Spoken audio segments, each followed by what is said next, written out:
Allen stepping up and now pulling it downfield and gets it. He's going to throw it to Brady.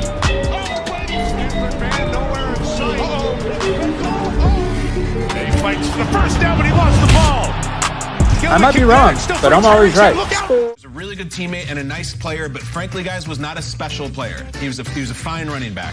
I don't know if they have a special running back coming. I don't know if they need one. I know that they don't have enough right now to win. They have not had a run game. They've never had a 1,000-yard rusher. 800 yards was the closest. They were second worst in carries and in touchdowns.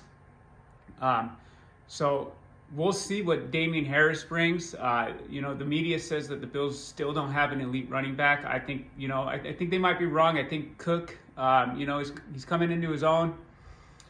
Even did a jersey swap. He's number 4. So he's coming into himself. Confidence comes with that. He's got his number, his lucky number, yada, yada, yada. So we'll see what comes of that. But what the media says is true. The Damar Hamlin thing was very stressful. Homegirl on Good Morning Football, she said something about how she had to talk to her therapist about how she didn't know how she was going to continue working after the Damar Hamlin thing, because they still had the playoffs in the Super Bowl, and that was just at their table, and she was stressed out about it. So you can understand that puts in perspective what the team went through. So, giving the team a mulligan for last year is something that us fans definitely don't want to hear. But in the back of our mind, we're thinking it. We're like, yeah, that shit was hard. The window is closing. Teams are only getting better. They gotta be all in, man. Beans gotta be all in. This Bills team, this window for the Super Bowl is closing. If you put any other quarterback besides Josh Allen, or any other non-elite quarterback behind that O-line with that running game, right, with the OC, with Ken Dorsey last year, that team would have been extremely mediocre. But yet, they had 13, 14 wins. Okay. Ken Dorsey, you can tell by the way he was calling the plays, he is timid. He is unsure of himself. The OC needs to know that he is the smartest man in the stadium. And that's what Brian Daboll was. He knew he was the smartest man in the stadium. He was going to outplay you. He was going to trick you. He was going to make you, trip all over your own damn feet.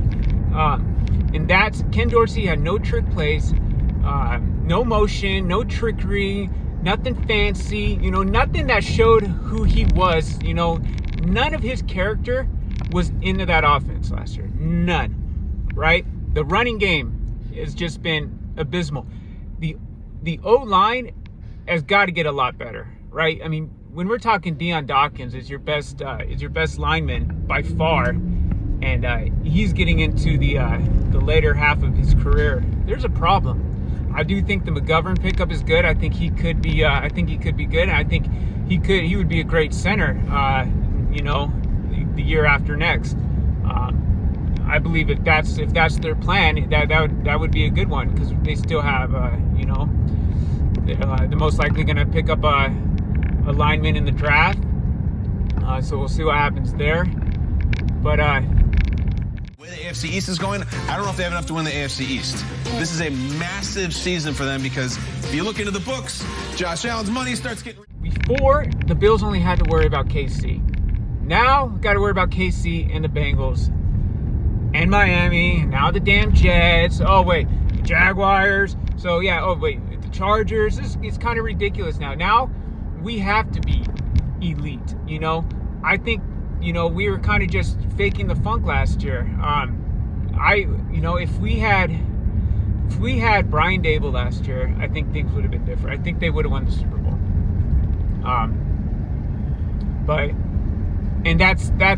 That's considering that all the things that happened last year didn't happen. Hamlin and the blizzards and whatnot and everything else.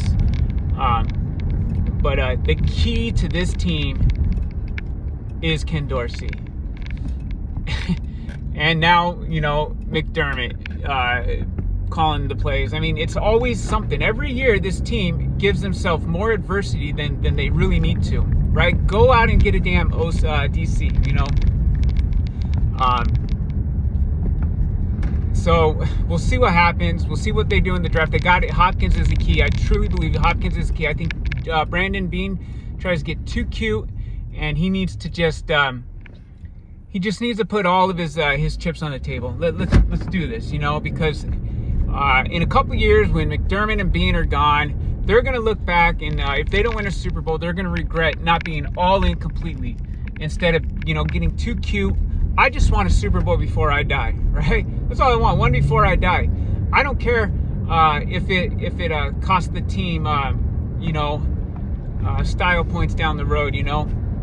I just want one before I die, because Josh Allen's not going to be here forever, right? We got Von Miller, who's on his last year. Mitch Morris, like we're at that point. This is it. It's all or nothing right now, and I hope Beane knows this. I really do. Because this is it, man. Hopkins is the key. I've looked at the receivers in the draft. Unless you're moving up to get JSN or Zay Flowers, you know, but I think we got the slot position figured out. You're not really improving the team. Definitely not improving the team this year. None of those receivers in the draft are going to help us out this year, right? It's not. Or this next season. So Hopkins is the key. Get Hopkins, win the Super. I don't care if it costs you a 3rd round pick. Who cares? Get Hopkins, draft an O lineman or a linebacker. And that's all we need. That's all we need. Because Gabe Davis needs to be our 3rd receiver.